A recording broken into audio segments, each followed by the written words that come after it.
tivemos como forma de superar o Estado liberal o anarquismo, que é o nosso próximo conteúdo agora. Vamos ver o anarquismo. Chama-se de anarquismo um movimento político que defende, como se supõe, a anarquia. Mas calma, não é anarquia como se fala no senso comum, o caos, a bagunça por si só. Não é nada disso. Muito pelo contrário. Trata-se de uma concepção política teórica, idealizada, pensada, fundamentada. Não se trata de cada um faz o que quer. Não. A proposta dos anarquistas está muito longe dessa visão deturpada do que é a anarquia. Vejamos. Anarquismo. O anarquismo defende a supressão de todas as formas de dominação e opressão vigentes na sociedade moderna, dando lugar a uma comunidade mais fraterna e igualitária, fruto de um esforço individual a partir de um árduo trabalho de conscientização. Assim como o socialismo científico e o socialismo utópico, o anarquismo surge como um movimento político contrário à sociedade capitalista, contrário ao Estado liberal. Defendem ser possível uma sociedade justa e igualitária, dominada por princípios racionais e equilibrada entre as necessidades e as vontades. Uma sociedade livre da propriedade privada. São vários os pensadores anarquistas. Os mais conhecidos são, sem sombra de dúvida, Proudhon, Bakunin, Tolstói. Em geral, todos esses tentaram construir, tentaram pensar, tentaram teorizar acerca de uma estrutura de sociedade extremamente libertária. Trilharam um caminho que pudessem conceber uma sociedade plenamente libertária. Pierre-Joseph Proudhon, por exemplo, era contemporâneo de Marx e a sua teoria política ficou conhecida como anarquismo. Daí o anarquismo ser esse movimento político que não só conta com Proudhon, como eu já citei outros exemplos de pensadores, mas essa palavra anarquismo, a qual a teoria de Proudhon ficou conhecida, se dá pela origem grega da palavra anarquismo, que significa sem governante. Logo, eles são contra toda e qualquer forma de dominação, toda e qualquer forma de governo, toda e qualquer forma de Estado. Proudhon chega a afirmar que a propriedade privada é um roubo no seu livro O que é a Propriedade, publicado em 1840, próximo a quando foi publicado o Manifesto Comunista. Daí vocês vão perceber no futuro, sobretudo em aulas de história,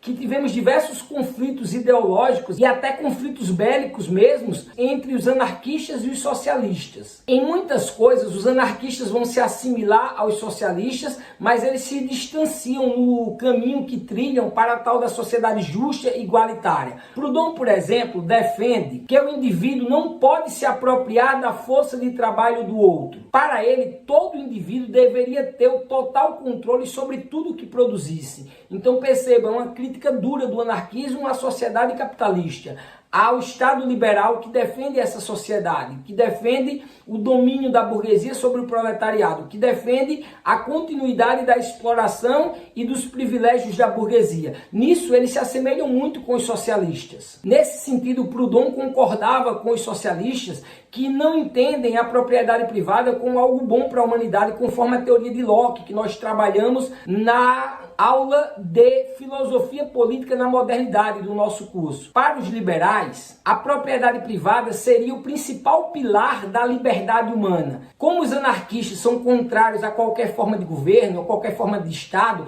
eles se distanciam dos socialistas. É nesse ponto que eles mais se distanciam. Na verdade, esse é o ponto central do distanciamento entre o anarquismo e o socialismo. Lembremos que para os socialistas, o Estado cumpriria um papel importante após a Revolução do Proletariado. Compreendiam que o Estado cumpriria um papel importante até que nós alcançássemos a sociedade comunista. E qual seria esse papel importante? Ora, quando o proletariado, através de um processo de revolução, toma o poder da burguesia, a burguesia que perde o poder vai querer subir ao poder novamente. E para ela não subir, nesse momento de transição para a sociedade comunista, é preciso que tenhamos um Estado do proletariado, que também pode ser chamado de ditadura do proletariado, para manter a burguesia embaixo, para manter a burguesia trabalhando, também produtiva, até o momento que não vai haver mais classes sociais, o momento que a sociedade vai ser igualitária, atingindo a sociedade comunista. Então percebam, há um momento transitório no socialismo. O socialismo é esse momento transitório da passagem da sociedade capitalista para a sociedade comunista. Para chegarmos na sociedade comunista, precisamos de um Estado forte. O Estado para fazer mudanças políticas e mudanças sociais e econômicas. Esse Estado é o Estado que vai ser governado pelo proletariado, que nós também chamamos de ditadura do proletariado. Repito, no anarquismo não é admissível nenhuma forma de governo, nenhuma forma de dominação, e não há necessidade desse Estado. Para os anarquistas, o processo revolucionário acontece e logo nós passamos para essa sociedade igualitária, onde todos serão iguais, sem a necessidade de um Estado. Proudhon apresenta assim uma outra solução para superarmos a sociedade capitalista que não seja o socialismo, defendendo uma sociedade justa, livre da propriedade privada e com igualdade entre os indivíduos. Ele compreendeu que qualquer modelo de Estado é nefasto para a sociedade e para a plenitude da vida humana, visto que o Estado, enquanto instituição social, sempre se coloca acima dos indivíduos, resultando na manutenção da ordem burguesa em detrimento dos interesses dos trabalhadores. Ora, aqui ele está criticando tanto o Estado liberal quanto o Estado socialista. Ele está criticando tanto o liberalismo quanto o socialismo. E é muito simples de entender. No socialismo nós teremos a manutenção do Estado após a Revolução. Proudhon diz que isso é manutenção da ordem burguesa, porque vai continuar tendo uma instituição acima dos indivíduos e que vai governar os indivíduos, e eles são contra qualquer forma de governo. Por que contra qualquer forma de governo? Porque a forma de governo através do Estado é manutenção da ordem burguesa, é o que a burguesia já fazia. Agora o poder só teria mudado de mãos. Teria uma minoria que iria governar em nome de todos os trabalhadores, quando não eram todos os trabalhadores que de fato estavam governando. Seria um grupo desses trabalhadores, um grupo que se autodenomina representantes desses trabalhadores que governaria. Essa é a crítica dos anarquistas aos socialistas. Não é que eu concorde ou discorde, eu só estou apresentando a crítica. Olha, percebam, assim como Proudhon, tanto Marx e Engels percebiam e defendiam o fim do Estado, posterior à implantação do socialismo. Mas aí, na implementação do socialismo, o Estado ainda é necessário. Em Proudhon não, Proudhon discorda. Proudhon diz que nenhuma forma de Estado é necessária. A concepção de Proudhon é que toda forma de Estado deve ser combatida para que a sociedade possa atingir o estágio comum, todos serem iguais e livres. Assim, ele não admitia a ditadura do proletariado, o Estado do proletariado, como defendiam Marx e Engels. Para ele, onde existisse Estado, haveria o domínio de um homem sobre outro, e isso os anarquistas não admitem. Então eles defendem o completo aniquilamento do Estado. Não tem essa história de uma transição da sociedade capitalista para a sociedade comunista, que seria o socialismo, com essa ditadura do proletariado, com esse Estado proletário. Qualquer forma de Estado deve ser combatida e esse Estado deve ser aniquilado. Segundo Proudhon, seja qual for a forma de Estado, mesmo o Estado defendido por Marx e Engels, esse Estado tomado pelos trabalhadores, o Estado proletário, a ditadura do proletariado, seja qual for o Estado, eles tomam a liberdade individual, roubam a nossa liberdade, compactuam e mantêm o domínio de uns sobre outros. E aí vem a seguinte célebre frase de Proudhon: quem quer que seja que ponha as mãos sobre mim para me governar é um usurpador, é um tirano. Então ele não aceita sequer o Estado proletário proposto por Marx e Engels, muito menos o Estado liberal. Não aceita de forma alguma governante, Estado, porque todos eles oprimem, tiram as nossas liberdades individuais. O Estado se caracteriza pelo domínio de uns sobre outros e isso os anarquistas não aceitam. Conforme Proudhon, a política é a ciência da liberdade. Para ele, a liberdade é não ser governado por um outro, a não ser por si próprio. Defendendo que a liberdade na sociedade capitalista, no liberalismo, é falaciosa, é fantasiosa, ela não existe. A tal liberdade burguesa estabelecida pelo liberalismo, com as ideias iluministas, elas inexistem. Elas são fantasiosas, ilusórias. Proudhon defende a liberdade plena, mas é um pouco contraditória essa liberdade plena, porque na liberdade plena de Proudhon não significa dizer que todos podem fazerem o que bem entenderem, pois existirão regras e normas. Porém, segundo Proudhon, essas regras e normas serão estabelecidas por indivíduos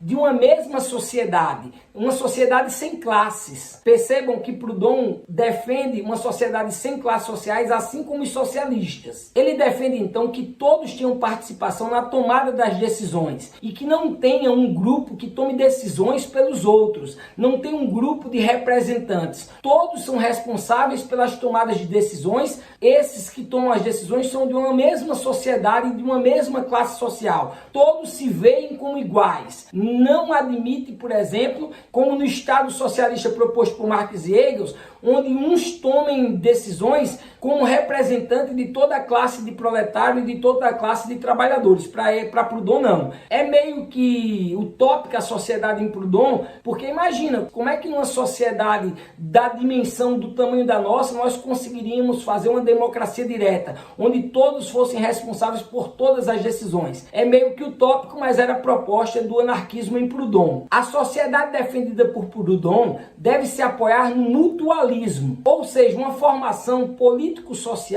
entre os indivíduos baseada em associações, em que não existe propriedade privada e muito menos política liberal burguesa. Esse pensamento de Proudhon influenciou pessoas do mundo todo e influenciou vários pensadores. Dentre eles eu destaco aqui um outro grande pensador anarquista, Bakunin. Assim como Proudhon, para Bakunin é inaceitável que para se alcançar uma sociedade justa e igualitária se precise passar pela manutenção de um estado transitório. O Estado deveria ser extinto de forma imediata e para isso ele defendeu o uso da violência como forma de extinguir os governos de forma rápida, destruindo o Estado e automaticamente pondo fim ao poder da burguesia. Assim não mais haveria opressão contra os trabalhadores e dessa forma eles viveriam livres. Assim percebam que para os anarquistas nem mesmo os partidos políticos são reconhecidos como representações dos trabalhadores, pois não representam a liberdade plena dos indivíduos. Os partidos, as instituições são rejeitados pelos anarquistas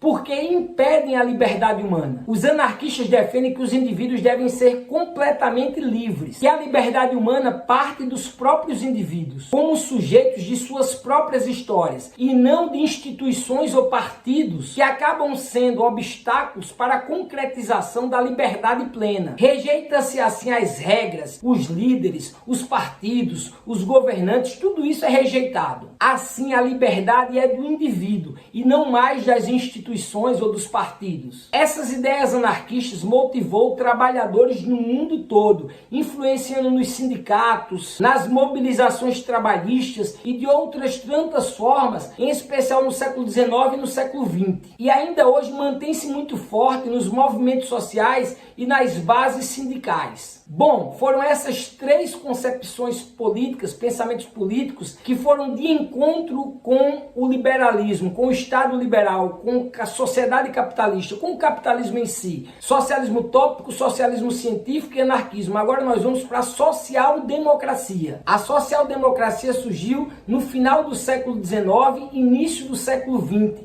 Foi uma ruptura no interior do socialismo. Isso mesmo, nós estamos falando de um movimento político que era socialista e rompem com o socialismo porque tem um entendimento diferente de como vão superar a sociedade capitalista, como irão alcançar uma sociedade mais justa e igualitária. Para os socialistas isso vai se dar através de um processo revolucionário, beleza? Através de uma revolução onde o proletariado tomará o poder, bem como para os anarquistas também, só que para os anarquistas não se admite depois da revolução a continuidade do Estado, ainda que seja de forma transitória. E os sociais-democratas? Para eles, nós iremos transformar a sociedade para uma sociedade mais justa e igualitária, humanizando o capitalismo, reformando o capitalismo, sem a necessidade da luta de classes, sem a necessidade de uma revolução, sem a necessidade de violência.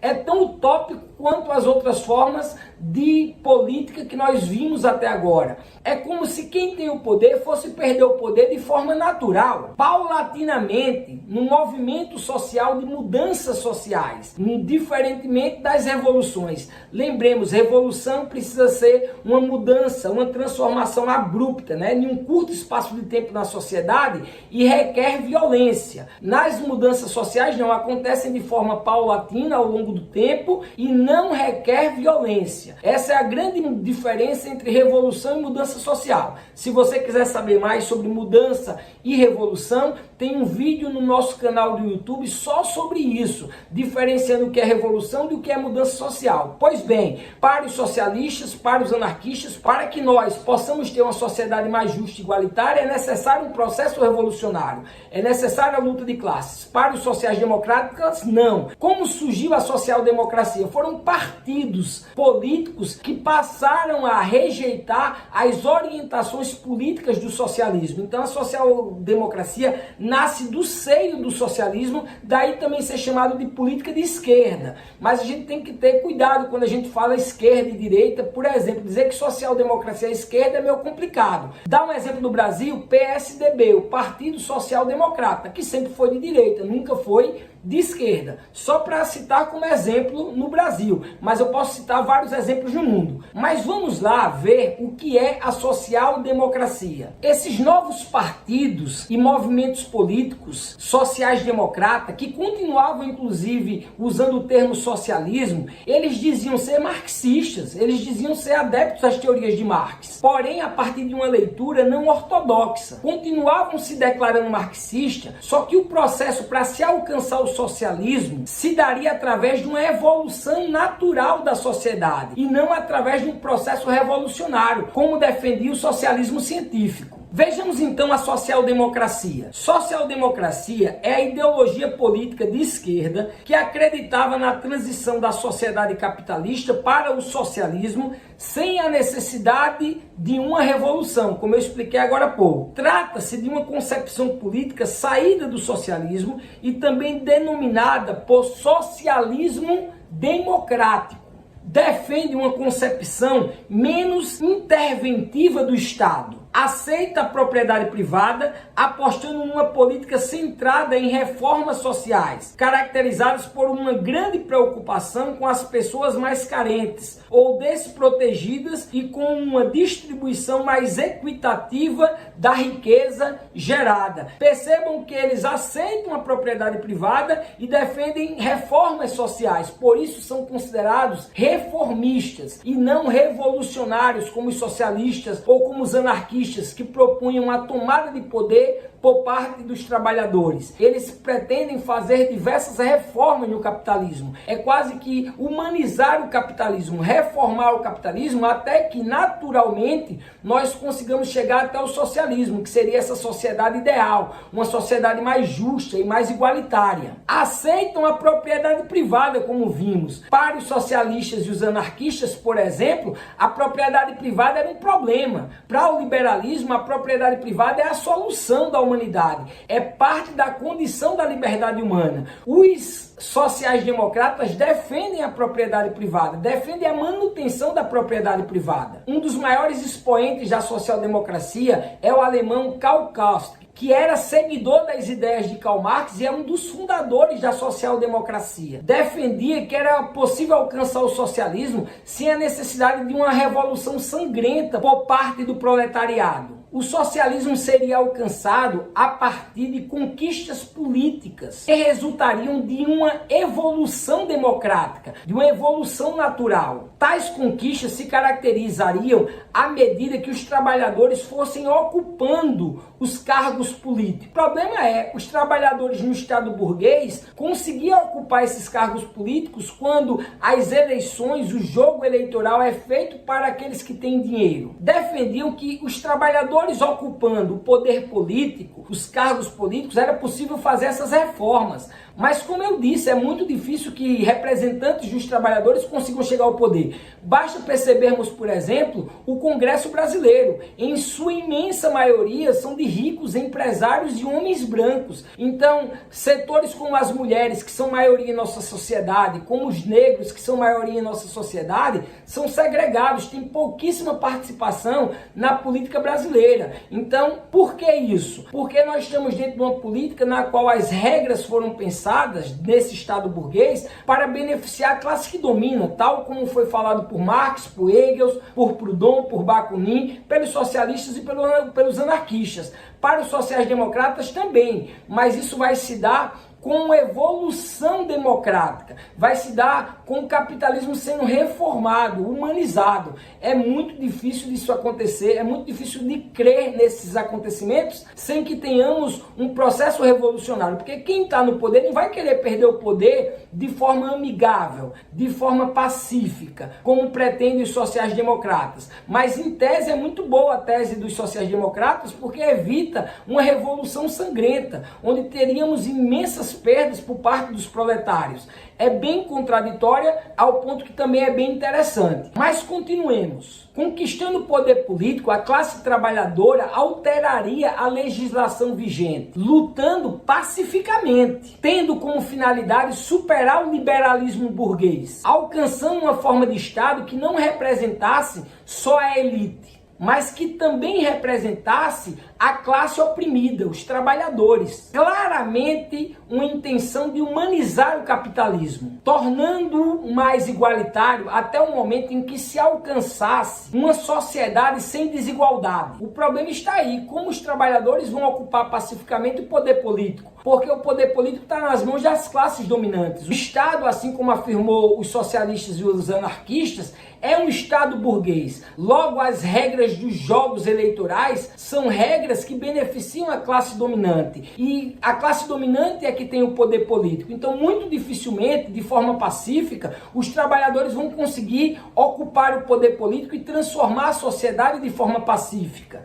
de forma democrática. Isso é muito difícil de acontecer numa estrutura pensada na qual o Estado defende o privilégio das classes dominantes, ou melhor, da classe dominante, da burguesia. Edward Bernstein foi um dos primeiros revisionistas das teorias de Marx, que revisou, que releu Marx de uma forma diferente, de uma forma social-democrata. Para ele, a revolução não se confirmaria como afirmava Marx. Para Marx, a revolução era certa. À medida que os trabalhadores estavam sendo subjugados e explorados, e estavam trabalhando nas fábricas, percebendo uns aos outros sendo explorados, eles iam se identificar de uma mesma classe e, inevitavelmente, iriam fazer uma revolução. Mas para Edward Bernstein, não. Muito pelo contrário, não é certo a revolução como Marx afirmava. Refutou as teorias de Marx afirmando que essa miséria de que Marx fala, ela não se percebe nas economias industrializadas, nas grandes economias capitalistas avançadas. E que as classes médias estavam longe de se dissolverem no proletariado. A classe média não se identifica como proletária, não se identifica então como uma trabalhadora oprimida. A classe média é um fiel da balança aí que pende para não ser feita a revolução, tal como Marx acreditava que era inevitável. Defendia que o aumento da produção das economias capitalistas avançadas acaba por gerar o aumento da produção de produtos a serem consumidos pelos próprios trabalhadores, tornando-os assim beneficiários das riquezas produzidas pelo capitalismo. Em síntese, em tese, defendiam que o capitalismo não gerava o aumento da pobreza, o capitalismo gerava riqueza e uma melhoria do bem-estar de toda a população. De fato, se nós pensarmos referente ao que era no escravismo na Idade Antiga, o que era na Idade Média com o feudalismo, ou o que era o Estado absolutista no mercantilismo, de fato a sociedade melhorou muito, gerou no capitalismo um bem-estar para a sociedade, mas está muito aquém do que foi prometido pelo liberalismo, do que foi prometido pelos ideais iluministas de liberdade, igualdade e fraternidade. E é muito difícil de entender e compreender e aceitar que isso vai acontecer de forma natural, porque o que nós percebemos é sim uma melhoria comparado a momentos anteriores, mas a manutenção das desigualdades sociais, a manutenção da miséria, a manutenção da precarização do trabalho. Entretanto, na social-democracia é função do Estado lutar contra a pobreza, preservar direitos básicos do cidadão, como direito à educação, moradia, segurança, saúde, oportunidade de emprego, além da classe trabalhadora se fazer representar por meio dos sindicatos. Os sociais-democratas não consideram que a livre concorrência seja um problema, só se torna um problema quando gera prejuízos para a sociedade. E neste caso o Estado deve intervir na economia, bem diferente dos liberais, por exemplo, no qual o Estado não intervém na economia. No liberalismo econômico de Adam Smith, a economia tem suas próprias leis. A lei da economia é a lei da procura e da oferta, como eu expliquei lá na parte do liberalismo político e liberalismo econômico. Então o Estado não deve interferir na economia, porque ela tem suas próprias leis. Os sociais-democratas não. Se gerar prejuízos para a sociedade ou para parte da sociedade, o Estado deve intervir na economia. O que os sociais-democratas não falam é do preço pago por outras nações para que as nações de capitalismo avançadas tenham um bem-estar para a sua sociedade. Por exemplo, do imperialismo que nós falamos aqui. Estados Unidos, França, Inglaterra, Alemanha, Japão são ricos como são porque exploraram países da Ásia e da África durante o neocolonialismo. Isso para não lembrarmos aqui do colonialismo do século XVI, onde países como Espanha e Portugal, sobretudo, exploraram as terras americanas. Então, as riquezas geradas pelo capitalismo, a riqueza das quais os sociais-democratas falam que são geradas nos países capitalistas avançados, não necessariamente são riquezas geradas por si só, são riquezas geradas pela exploração de outras nações. Isso é preciso ser dito, pois, segundo os sociais-democratas, no capitalismo geraria-se uma riqueza onde todos podiam usufruir dessa riqueza. E a gente sabe na história que não é bem assim. Muito pelo contrário, essas nações ricas são ricas porque exploraram nações em desenvolvimento. Bom, mas é isso que é a social-democracia. Uma social-democracia é tido como um socialismo democrático, beleza? Vamos agora para a crise do liberalismo. Nós vimos até agora no nosso curso o socialismo utópico, o socialismo científico, o anarquismo e a social-democracia. Todos eles contra o liberalismo, contra o Estado liberal. A social-democracia menos, como nós percebemos, pois ela defende a propriedade privada, não entende que a economia de mercado seja errado, só é errado quando gera prejuízo e aí o Estado tem que intervir. Ela critica meio que não criticando o Estado liberal, mas ela busca superar o Estado liberal. Então nós falamos aqui de 4 movimentos políticos, correntes filosóficas políticas que visam superar o Estado liberal proposto pelos iluministas, proposto por John Locke, por Adam Smith, por Montesquieu e que foi implementado na Idade Contemporânea. Agora nós vamos ver esse liberalismo entrando em crise do liberalismo, ou crise de 1929, uma das maiores crises econômicas que o mundo já viveu. Diria eu, a maior crise econômica que o mundo viveu. Foi também a crise do liberalismo. E é extremamente importante entendermos a crise para conseguirmos compreender que a partir dessa crise vai emergir novos movimentos políticos, como os regimes totalitários, como o estado de bem-estar social e como o neoliberalismo. Nós vimos até agora no nosso curso que a resposta ao liberalismo político e econômico, ao Estado liberal, à sociedade capitalista, tivemos o socialismo utópico, o socialismo científico. Tivemos também o anarquismo e a social-democracia. O anarquismo também buscando promover revoluções a partir da tomada de poder por parte dos trabalhadores, e a social-democracia visando alcançar uma sociedade justa e igualitária como os demais anteriores, socialismo e anarquismo, mas de uma forma mais pacífica, de uma forma a reformar o capitalismo, a humanizar o capitalismo, como um percurso natural. Até que houve a crise do liberalismo, aí vão surgir novos movimentos políticos, e nós veremos esses movimentos políticos após entendermos a crise do capitalismo, beleza? Então vamos ver o que foi a crise do capitalismo. Para isso nós precisamos compreender que o liberalismo dominou a política europeia e dos Estados Unidos no século XIX, mas nem sempre foi fiel ao seu combate contra o intervencionismo do Estado. Mesmo com todas as críticas desferidas pelos socialistas, pelos anarquistas, pelos sociais-democratas, o liberalismo continuou firme e forte na maior parte dos países europeus e americanos durante todo o século XIX e início do do século XX, até que chegou a crise do liberalismo em 1929, no início do século XX. Como consequência do imperialismo, prática política defendida e incentivada pelos liberais, o mundo viveu um dos piores momentos de sua história. Falei do imperialismo quando nós falamos sobre as principais características da Idade Contemporânea, os principais eventos históricos. Pois bem, o imperialismo ou neocolonialismo foi um período nefasto da história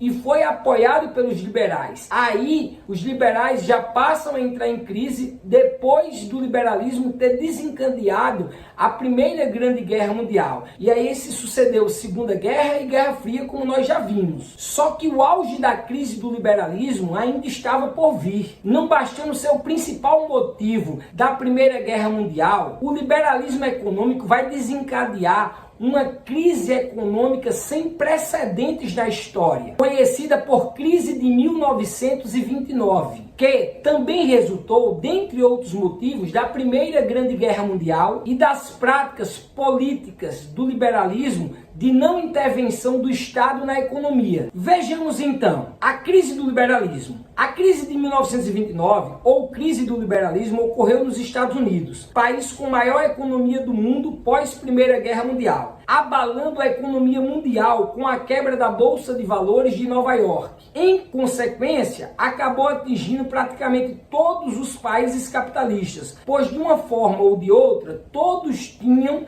relações econômicas com os Estados Unidos, que tinha acabado de se tornar o país mais rico e poderoso do mundo. Então percebam, a crise de 1929 foi a quebra da Bolsa de Valores de Nova York, no fatídico dia do crash, quando vários investidores percebem que os seus papéis não valem absolutamente nada. Essa crise se deu em decorrência de uma superprodução. Foi uma crise de superprodução. Produziu-se demais para uma demanda pequena. Houve uma superprodução. Ou seja, a superprodução provocada pelo subconsumo, a queda geral dos preços e a especulação acabaram gerando uma crise no liberalismo político e econômico sem precedentes. Nunca antes o mundo viu uma crise econômica tão forte. Se os Estados Unidos, que era a maior economia do mundo, quebrou, todo mundo quebra junto, porque todo mundo negociava com os Estados Unidos. O Brasil, por exemplo, vai quebrar também, como eu já expliquei quando a gente estava falando sobre as principais características da Idade Contemporânea. Eu dei uma dicasinha sobre o Brasil.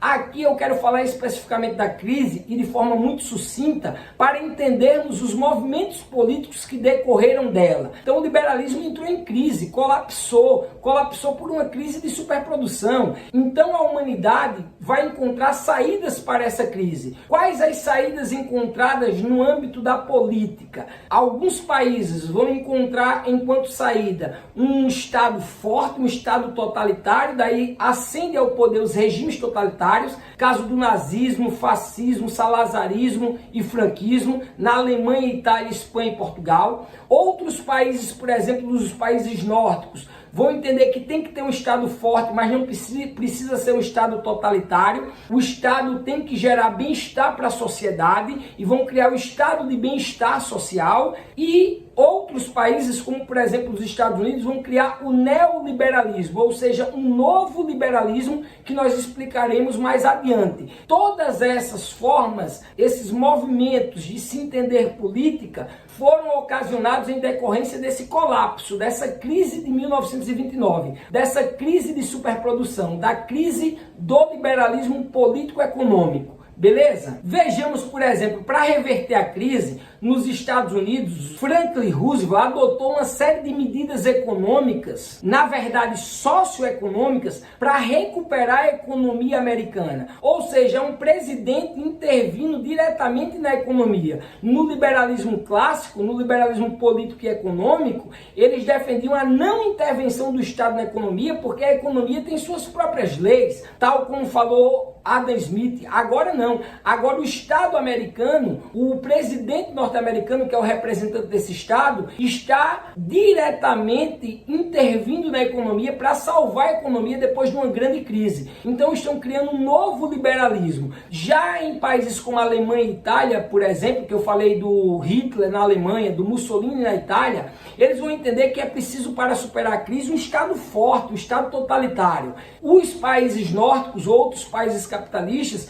entenderam que para superar a crise, o Estado tinha que fomentar o bem-estar da sociedade, para que essa sociedade também não aderisse às ideias socialistas, não quisessem fazer revolução. Pessoal, percebam, em 1917, a Rússia vai fazer o seu processo revolucionário, instituindo o socialismo. Isso vai chegar no mundo todo. Os trabalhadores do mundo todo vão começar a se organizar em virtude dessa sociedade mais justa e igualitária, tal qual concebiam o socialismo. Então se espalham as ideias socialistas no mundo. Com a crise de 1929, a precarização do trabalho ficou muito pior, a pobreza aumentou, a desigualdade se acentuou. Então esses trabalhadores passaram a querer aderir às ideias socialistas. Para o socialismo não vencer, os países tomaram decisões diferentes, os países capitalistas. Repito, nos Estados Unidos se instituiu o neoliberalismo, o Estado intervindo na economia, mas de forma mínima.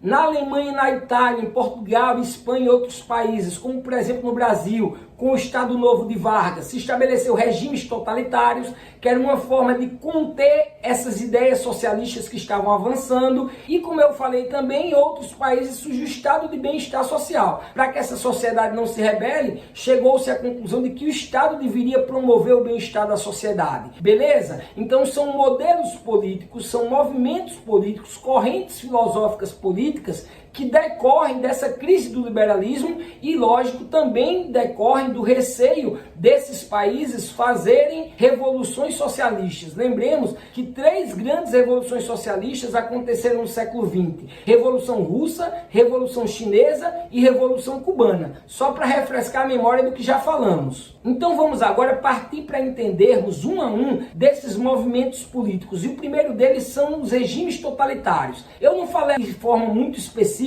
sobre os regimes totalitários, porque é um tema amplamente abordado em história. Só que aqui nós vamos sim falar e tentar definir conceitos como fascismo, como nazismo, para que nós possamos discutir onde quer que seja o que é o fascismo, que é tão falado hoje em dia. Você é fascista, você é nazista, só que muitos sequer sabem o que é fascismo, sequer sabem o que é nazismo, e agora nós iremos estudar. Nós já sabemos por que os regimes totalitários ascenderam ao poder, como uma forma de conter as revoluções socialistas que estavam em expansão e como forma de superar a crise econômica de 1929. Agora nós vamos perceber o que caracterizou esses regimes totalitários, beleza? Os regimes totalitários. Em diversos países, a crise do liberalismo político-econômico, ou seja, a crise do capitalismo, trouxe consequências desastrosas e para o mundo todo, ao menos para o mundo ocidental, que é objeto do nosso estudo aqui, a política no mundo ocidental. Então, preocupadas com essa crise e por conta da crise, aumentou-se a desigualdade, como eu falei, e da precarização das condições de trabalho, os trabalhadores passam a se organizar em torno das ideias socialistas. Então, para superar essa crise, preocupados com a crise e com o avanço dos ideais socialistas, alguns países capitalistas, a partir de suas elites dominantes, mostraram-se então favoráveis a governos fortes e autoritários, capazes de impor disciplina social, recompor a ordem capitalista. Esse tipo de governo se denominou então de regimes totalitários, que por meio de golpes ou de apoio de setores influentes da sociedade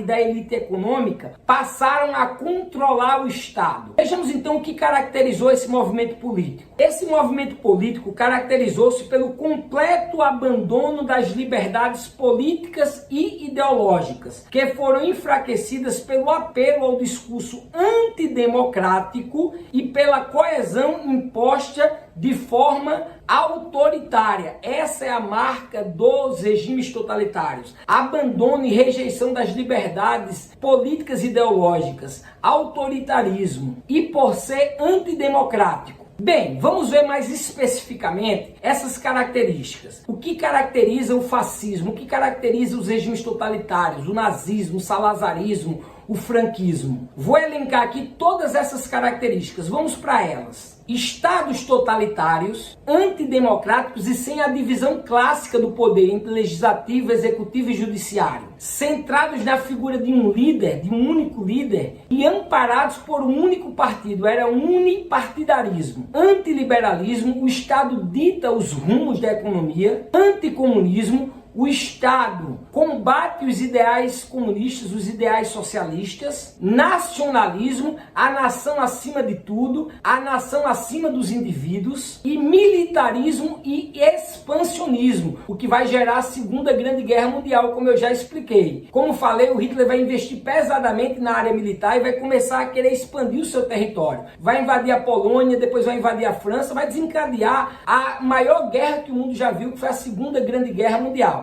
Então o fascismo é responsável direto, o nazismo é responsável direto pela Segunda Grande Guerra Mundial, a maior matança que o mundo já viu. Então vejam o que os regimes totalitários ocasionaram. O nazifascismo, melhor do que dizer fascismo e nazismo, a gente chama de nazifascismo. Professor, e o de Portugal e da Espanha? Também são regimes totalitários, assim como o Estado Novo do Vargas aqui, mas são menos conhecidos e menos impactantes na história, porque o nazismo e o fascismo foram mais impactantes do ponto de vista da Segunda Guerra Mundial. Foi nada mais nada menos do que uma guerra entre Inglaterra, França, Estados Unidos e Rússia contra os regimes totalitários, contra o nazismo da Alemanha, o fascismo da Itália e o imperialismo lá do Japão, beleza? Mas vamos continuar aqui sobre os regimes totalitários. Tratam-se de movimentos políticos que se mantiveram no poder por altos investimentos em propagandas. Uma propaganda bem abrangente e divulgada pelos meios de comunicação que passam a ser controlados pelo Estado. Trata-se também de um movimento com um partido único e um culto ao líder desse partido,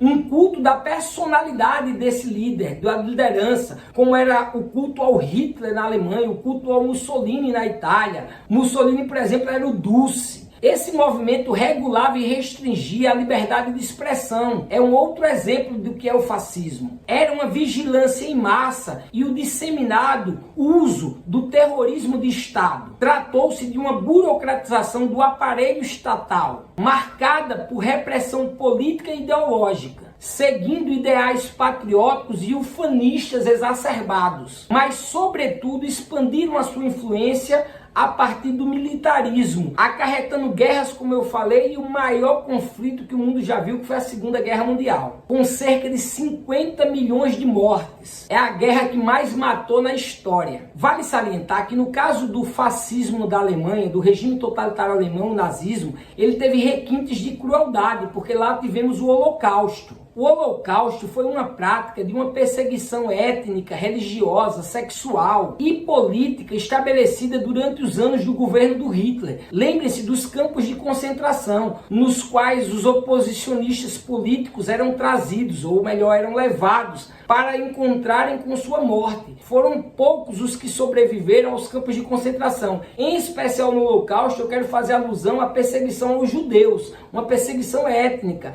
Havia um desejo de exterminar os judeus de uma vez por todas. Assim, a marca do nazismo foi o antissemitismo, que matou entre cerca de 6 a 8 milhões de judeus. Já entre as principais vítimas não judias estão os ciganos, os comunistas, os homossexuais, os negros. Era uma política pensada a partir da lógica de uma raça superior a outra. A raça ariana era superior a todas as demais, superior aos negros, superior aos gays, superior aos judeus, e por assim ser, podia matar, podia exterminar o que era diferente, o que era inferior. Foram inúmeros que sofreram com o Holocausto. Faltou falar também os deficientes físicos, os deficientes mentais, os opositores políticos do Hitler. Alemães também foram mandados para os campos de concentração. Bastava ser oposição ao Hitler.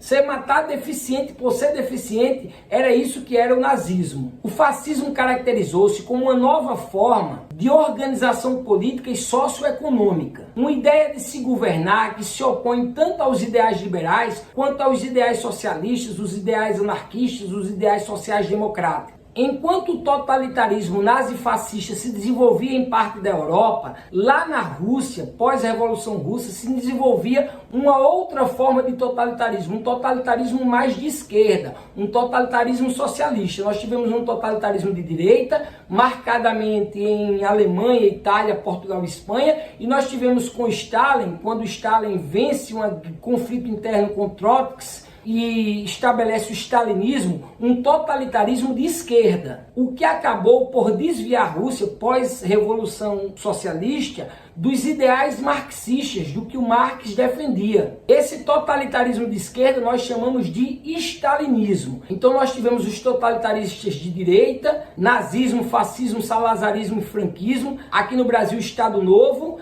e os totalitaristas de esquerda, com o stalinismo, que sobreviveu mesmo após a morte de Stalin. Esses regimes totalitários vão conhecer o seu fim com a Segunda Guerra Mundial. Após a Segunda Guerra Mundial, com a vitória dos aliados, os regimes totalitários de direita, vão perder a guerra e vão chegar ao seu fim. O fim do Hitler, o fim do Mussolini. Aqui no Brasil, os militares que voltam da Segunda Guerra vão depor o Vargas, vão destituir o Vargas da presidência. Então, é quase que o fim dos regimes totalitários. Mas sempre as ideias fascistas estão à sombra da política dos países. Sempre eles estão querendo voltar. Em todos os países do mundo, estando mais fortes ou mais fracos, tem fascistas querendo tomar o poder. E nós precisamos nos mantermos atentos contra os regimes totalitários, contra o fascismo, contra o nazismo, seja de direita ou mesmo de esquerda, como o stalinismo que ocorreu na União das Repúblicas Socialistas Soviéticas, beleza?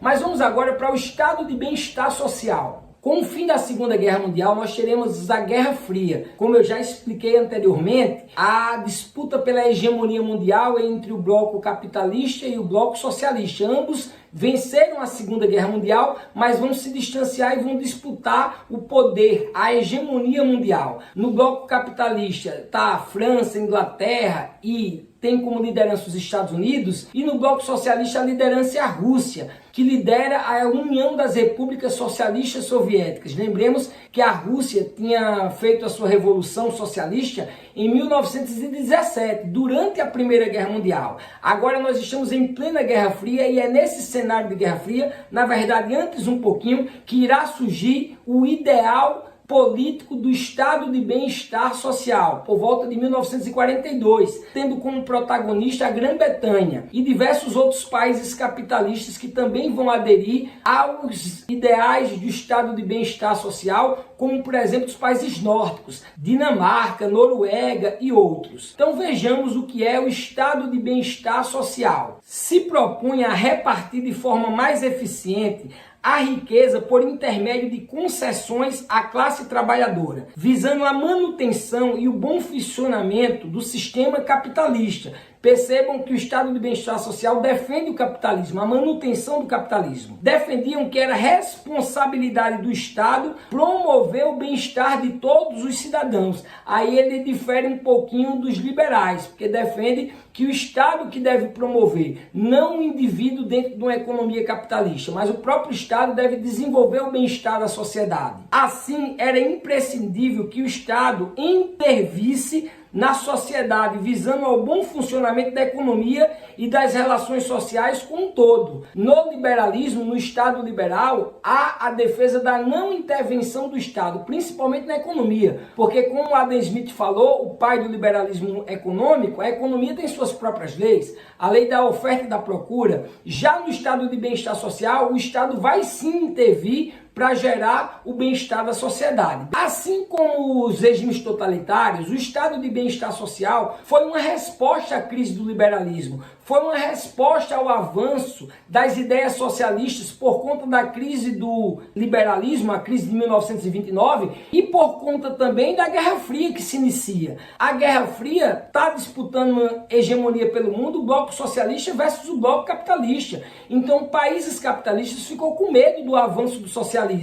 E para isso precisavam dar respostas, para isso precisavam encontrar saídas. E as saídas encontradas foi assimilar parte do ideário dos sociais-democratas. Isso mesmo, o estado de bem-estar social assimila parte das ideias da social-democracia, visando promover o bem-estar social de toda a população, buscando diminuir a distância entre o Estado e os trabalhadores em geral, camada social que mais sofre com a desigualdade e que é profundamente explorada. E essa camada passa a começar a saber das ideias socialistas, que defendem uma sociedade mais justa e igualitária. E o mundo quebrou, o mundo entrou em crise, esses trabalhadores passaram a ser explorados ainda mais. Então, como forma de proteger a economia capitalista, de proteger a sociedade capitalista, o Estado passa a intervir na sociedade para gerar bem-estar para a sociedade. Beleza? Essa é a política do Estado de bem-estar social. A proposta dos ideais do Estado de bem-estar social era promover tão bem o bem-estar da sociedade que a sociedade esquecesse esse negócio de ideias socialistas, negasse o socialismo, como se quisessem que a classe trabalhadora esquecesse o socialismo, uma vez que o Estado desenvolve o bem-estar desses mesmos trabalhadores. Foi um economista e socialista sueco, Gunnar Myrdal, que criou o conceito de estado de bem-estar social. Um sistema no qual o Estado seria gestor da sociedade, através, por exemplo, da parceria entre o governo e os sindicatos. Enquanto muitos liberais querem acabar com os sindicatos, no estado de bem-estar social promove a parceria entre o Estado, o governo e os sindicatos. Mas não só com os sindicatos. Os sindicatos é que eu estou dando como um exemplo mais enfático de como é o estado de bem-estar social, pois também previa essa estreita relação com as empresas privadas e com os órgãos públicos. Bem diferente do Estado liberal, no estado de bem-estar social, o Estado deveria ser regulador da economia e agente da promoção do desenvolvimento social através da ampla seguridade social que seria custeada por altos impostos. Então, o estado de bem-estar social não tem essa de pagar menos impostos, do Estado não intervir na economia, de ser um Estado mínimo, como, por exemplo, nós veremos no neoliberalismo. Muito pelo contrário, o Estado vai cobrar altos impostos, sobretudo de quem tem mais. Em contrapartida, ele devolve para os trabalhadores condição de melhor qualidade de vida para os trabalhadores. Essa é a forma como alguns países capitalistas encontraram para lidar justamente com o avanço dos regimes totalitários,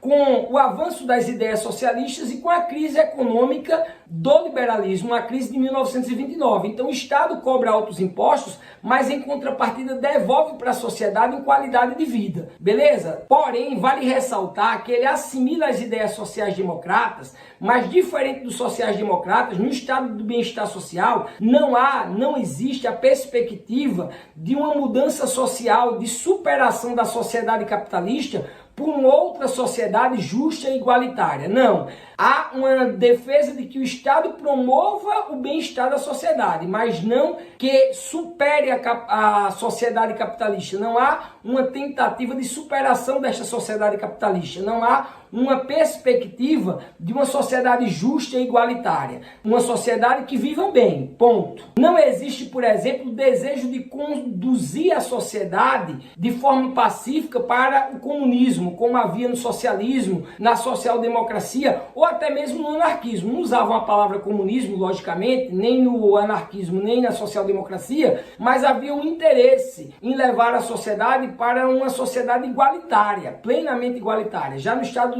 de bem-estar social, não há essa mesma disposição. O estado de bem-estar social se propõe a repartir a riqueza de forma mais proporcional entre a classe trabalhadora, visando assim a manutenção e o desenvolvimento, o bom desenvolvimento do capitalismo. Então o Estado social é puramente capitalista, defende a sociedade capitalista, diferente da social-democracia, do socialismo, do anarquismo, do socialismo utópico, ok? E divergiam diretamente dos liberais que defendiam a não intervenção do Estado para os defensores do estado de bem-estar social, o Estado deve intervir sim na economia, na vida dos cidadãos, tudo em prol de uma melhor qualidade de vida dos seus cidadãos, dos seus trabalhadores, beleza? Na Grã-Bretanha, que foi o berço do estado de bem-estar social, com a eleição da Margaret Thatcher, foi um desmonte do estado de bem-estar social. Em boa parte dos países capitalistas, o estado de bem-estar social acabou não dando certo, porque consideraram que eram muitos tributos, que era muito caro manter o estado de bem-estar social. As elites, logicamente, vão querer defender os seus privilégios, defender pagar menos impostos. Entretanto, vale salientar que nos países escandinavos, os países nórdicos que eu falei, os países que passaram a ser chamados de países escandinavos, onde se manteve o estado de bem-estar social, eles seguem atualmente ostentando os maiores índices de desenvolvimento humano. Eu estou falando da Suécia, da Dinamarca, Noruega e Finlândia. Então percebam, nos países de bem-estar social temos os melhores IDHs do mundo. Mas vamos ficar por aqui em relação ao estado de bem-estar social e vamos ver sobre o neoliberalismo, o novo liberalismo. Neoliberalismo. Vamos falar de nomes como Friedman, como Frederick von Hayek, que estabeleceram as diretrizes do novo liberalismo. Percebam que com toda a porrada que o liberalismo levou dos socialistas, dos anarquistas, dos sociais-democratas, passou por uma crise nunca antes vista no mundo, como a crise de 1929, tentou ser superado pelos regimes totalitários, pelo estado de bem-estar social, o liberalismo continuou muito forte ainda e crescendo no mundo, sobretudo depois da década de 80, do século 20. E nós vamos entender isso agora. O que é o novo liberalismo e no que ele se diferencia do liberalismo clássico, do liberalismo político proposto por John Locke e do liberalismo econômico proposto por Adam Smith lá no final da Idade Moderna. Beleza? Então, para falar no neoliberalismo, nesse novo liberalismo, nós precisamos rapidamente percebermos o quanto na história o Estado sempre esteve relacionado, enquanto o Estado sempre esteve ligado em promover o bem comum, desde os gregos até os dias atuais. Rompe com isso com John Locke, com o liberalismo político, e com Adam Smith, com o liberalismo econômico. E como eu falei, mesmo com todas as críticas que o liberalismo sofreu ao longo das décadas, ao longo dos séculos da Idade Contemporânea, ele continua existindo como uma teoria política muito forte e que agora vai ser reformulada, vai ser feita uma releitura, mesmo com todos os percalços, com o imperialismo, com a Primeira Guerra Mundial, com a Segunda Guerra Mundial, com a Guerra Fria, ainda assim continua forte e crescente no mundo, e ele vai ganhar agora uma nova roupagem com o neoliberalismo. Se o liberalismo tinha como pretensão a não intervenção do Estado, ele era não intervencionista, não intervenção do Estado nas liberdades individuais, não intervenção do Estado na economia. No neoliberalismo, o Estado até intervém na economia, mas de forma mínima, como nós veremos em Hayek, beleza? Então vamos seguir vendo o neoliberalismo. O que é o neoliberalismo? Que se pretende ser um novo liberalismo, o neoliberalismo do século XX, se diferencia do liberalismo clássico do século XVIII por trazer elementos novos em relação à política e à economia. Repito, em relação à economia, o Estado até intervém, mas de forma mínima. Os neoliberais seguem rejeitando as políticas sociais sustentadas pelo Estado, como por exemplo no estado de bem-estar social, na social-democracia, que defendem o Estado e que o Estado deve promover o bem-estar da sociedade. Defende que tais medidas oneram o Estado. Enquanto os liberais defendiam a não intervenção do Estado na economia, os neoliberais compreendem que o Estado até deve intervir na economia. Mas olha aí, mas de forma mínima, tal como eu falei. Daí o neoliberalismo também ser conhecido por Estado mínimo. Um Estado que até interfere, mas interfere de forma mínima. O economista austríaco Frederick von Hayek foi um dos maiores expoentes do neoliberalismo. Diversos pensadores pensaram o liberalismo e tentaram reformular o liberalismo, mas é Hayek que vai ser o principal deles e que fundamenta teoricamente acerca desse novo liberalismo, né, do Estado mínimo ou neoliberalismo. Para Hayek, o Estado deveria intervir de forma mínima na economia. Argumentava que quanto menos o Estado intervisse, maiores seriam os ganhos econômicos, resultando na melhoria de vida de todos. Para ele, o Estado que se mantém a partir da cobrança de tributos, né, da cobrança de impostos, se torna cada vez mais oneroso, cada vez mais caro. Então tem que diminuir a participação do Estado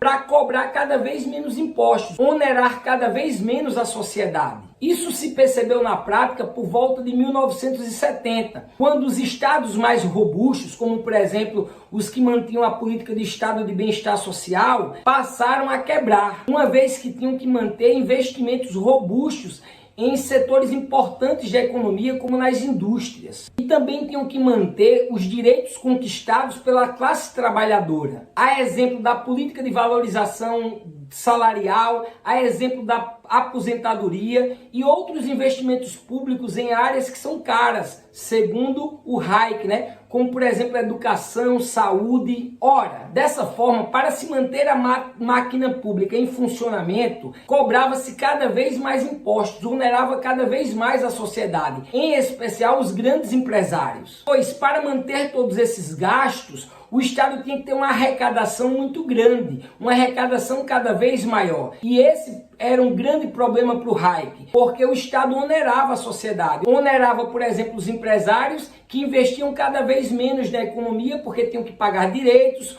porque tinham que pagar tributos, e investindo menos na economia tinha assim menos trabalho, tinha menos crescimento econômico e logo menos qualidade de vida para os trabalhadores que pertencem a essa economia, que pertencem a essa sociedade. A sociedade assim estava sendo penalizada por uma alta carga tributária. E o setor privado, né, os grandes empresários, passaram a se sentir mal com esses grandes impostos, não conseguiam pagar os grandes impostos e passaram a investir menos na economia, o que resultou na estagnação econômica de vários países capitalistas. Logo, a recessão econômica se espalhou por diversos países capitalistas, incluindo a maior potência capitalista do mundo, os Estados Unidos. Questionando a intervenção do Estado sobre a economia e responsabilizando essa prática política por ser responsável pela estagnação econômica, nesse cenário de crise econômica, ganham destaque os pensadores que defendem o liberalismo, como por exemplo Hayek, que vai defender um novo liberalismo. Por exemplo, na Inglaterra, lembram que o estado de bem-estar social teve o seu apogeu, né, pelo menos no início, na Grã-Bretanha.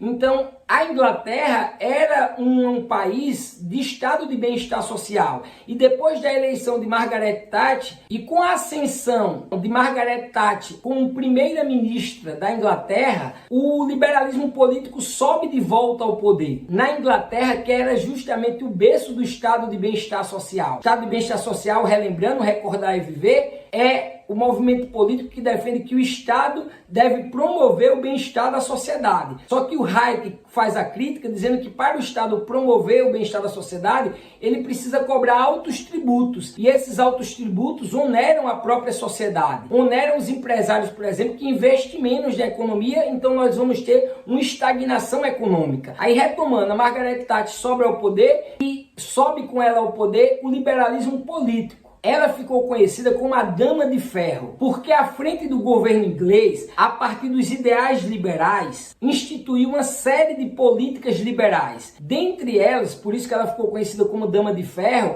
a perseguição aos sindicatos. Um verdadeiro combate aos tradicionais sindicatos dos trabalhadores ingleses. Isso em 1979. Em 1981 foi a vez dos Estados Unidos. Nos Estados Unidos sobe ao poder o liberalismo político. Quem sobe ao poder na presidência dos Estados Unidos é Ronald Reagan, que assim como Thatcher, restabelece o liberalismo político e econômico nos Êxito nos Estados Unidos e na Inglaterra, o que se percebeu foi o avanço do liberalismo em países capitalistas, em outros países capitalistas, sobretudo influenciado e financiado pelas elites de cada país que estavam cansadas de pagar altos tributos para que o Estado gerasse bem-estar para a sociedade. Então há uma disseminação do pensamento político liberal. Por volta da década de 80, esse liberalismo que estava em expansão no mundo capitalista, no mundo ocidental, ele passa a ser dominado de neoliberalismo, de um novo liberalismo, que também é conhecido como Estado mínimo. Segundo os neoliberais, quem arca com os custos das políticas públicas efetuadas pelo Estado para beneficiar os trabalhadores, para gerar qualidade de vida para a sociedade, são os empresários. Esses empresários seriam os responsáveis por investir no desenvolvimento do capitalismo e passam a não investir porque têm que pagar muitos tributos ao Estado, o que, segundo os neoliberais, gera diversos problemas, dentre eles o desemprego, porque com menos investimentos dos empresários,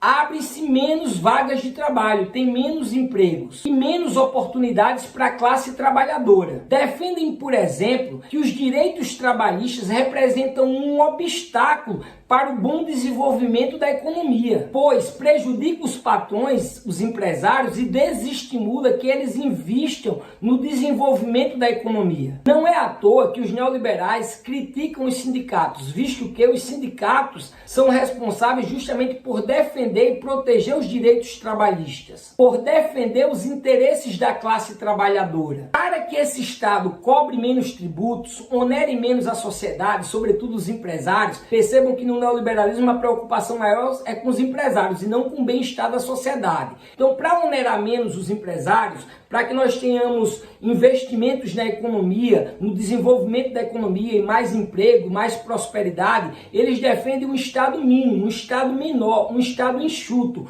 um Estado que gaste menos. Consequentemente, se gasta menos, precisa arrecadar cada vez menos. E onera cada vez menos os empresários que passam a investir nessa economia, que vai gerar progresso e qualidade de vida para a classe trabalhadora. Ô Hugo, e qual é então a intervenção do Estado? O Hayek falou, o Friedman falou que o Estado, no neoliberalismo, ele deve intervir na economia, mas de forma mínima. O liberalismo clássico era não intervencionista, não aceitava a intervenção do Estado na economia, mas no neoliberalismo já se aceita. Mas como é que se daria essa intervenção? Então vamos ver o que Hayek falou e Friedman, que são os dois maiores pensadores do neoliberalismo. O neoliberalismo, ou melhor, no neoliberalismo, haveria a intervenção do Estado de forma mínima da seguinte forma: o Estado restringiria-se a manter a estabilidade por meio do controle da inflação e de uma política de juros que mantenha a moeda do país estável. Então, basicamente, o Estado só interviria no controle da inflação e no valor da moeda. Assim que ele iria intervir na economia,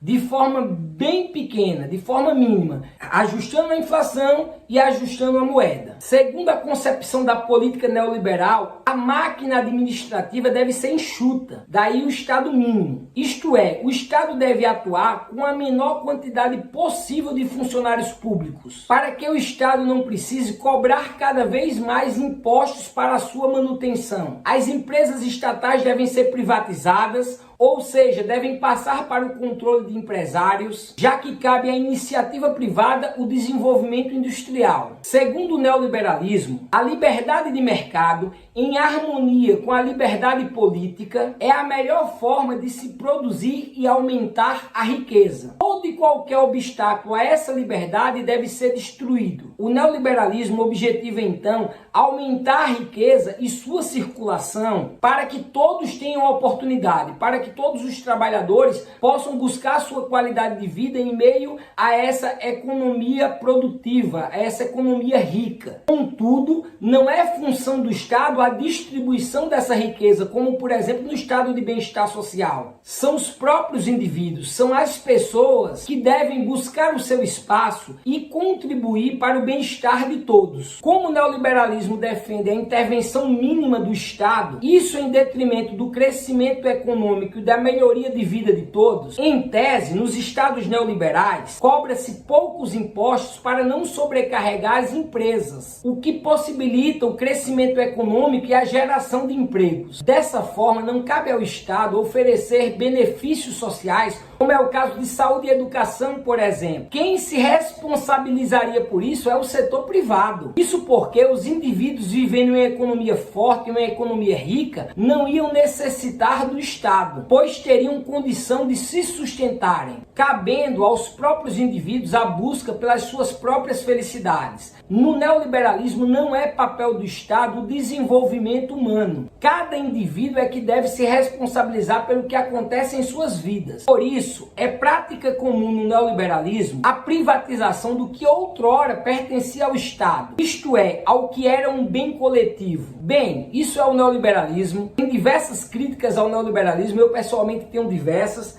Dentre elas, o neoliberalismo pensa nos empresários em detrimento do bem-estar da sociedade como um todo. O neoliberalismo defende o Estado mínimo e isso gera desigualdades latentes no mundo. Como eu expliquei, por exemplo, usando os próprios países capitalistas no estado de bem-estar social, os melhores índices de desenvolvimento humano estão nos países que o Estado é forte, que é um Estado altivo, que é um Estado que intervém na economia, na política, em busca de gerar benefícios, qualidade de vida para a sociedade no geral. Não em países que vivem segundo o neoliberalismo. Porque os países que vivem segundo o neoliberalismo, em sua maioria, os são ricos porque outrora exploraram países pobres, como no caso do imperialismo. Estados Unidos, Alemanha, França, Inglaterra, Japão, explorando e subjugando povos asiáticos e africanos, fora todo o colonialismo que aconteceu aqui nas Américas. Mas aqui eu não vou falar dos críticos do neoliberalismo, porque você que decida com qual das formas de política contemporânea você se identifica mais. Eu pessoalmente tenho as minhas identificações com as de esquerda, com o socialismo, com o anarquismo, com a social-democracia. Também tenho minhas divergências em relação a todas elas. Tenho divergências enquanto socialismo, tenho divergências enquanto anarquismo, tenho divergências enquanto social-democracia, mas tenho maiores divergências em relação ao neoliberalismo, tenho maiores divergências em relação ao estado de bem-estar social. O estado de bem-estar social eu também gosto um pouquinho. Foi uma satisfação estar com você até agora nesse curso. Espero que tenham gostado. Espero encontrar vocês em outros cursos sobre outros temas, todos eles dentro das ciências humanas. Valeu mesmo por ter chegado até aqui. Se você chegou até aqui, deixo o meu agradecimento especial de coração a tudo que você comigo aprendeu neste curso de filosofia política, a história do pensamento político ocidental. Beleza? Até mais, espero nos encontrarmos em cursos vindouros.